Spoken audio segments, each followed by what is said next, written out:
सखी सब पूछली तुलसी जी सुना मोरी, तुलसी जी सुना मोरी, तुलसी जी हो तुलसी कवन ऐसन करम कैलू त घरे घर जालू न हो।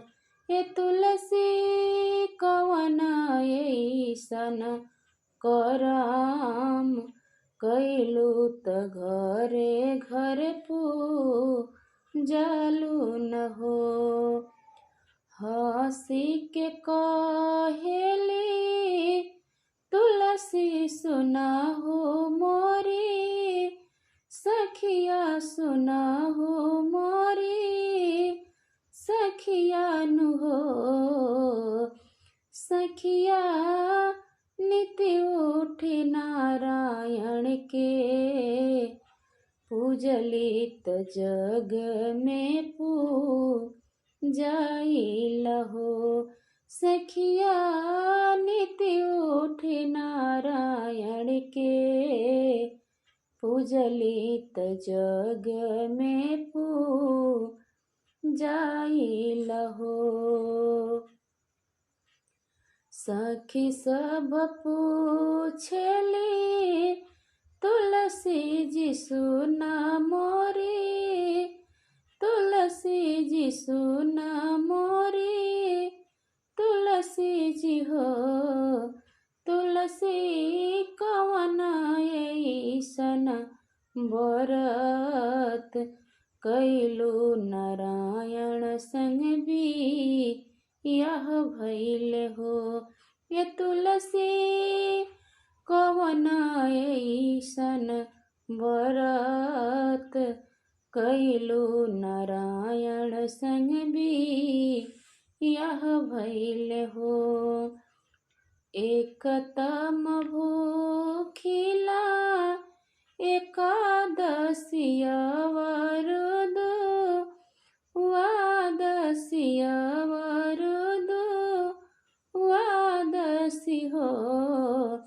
सखी हो विधि का भूखिलाए वार नारायण संग भी यह भइल हो। सखी हो विधि का भूखिलाए वार नारायण संग भी यह भइल हो। तुलसी कवन ऐसन करम कैलू त घरे घर जालू न हो। ए तुलसी कवन ऐसन करम कैलू त घरे घर जालू न हो। सब कर कष्ट हमें टाइला मुक्ति हम दे, लाइला मुक्ति हम दे लाइला हो। सखी है करम हम कैली त घरे घर जाइला हो। सखी है करम हम कैली त घरे घर जाइला हो। सखी है करम हम कैली त घरे घर जाइला हो।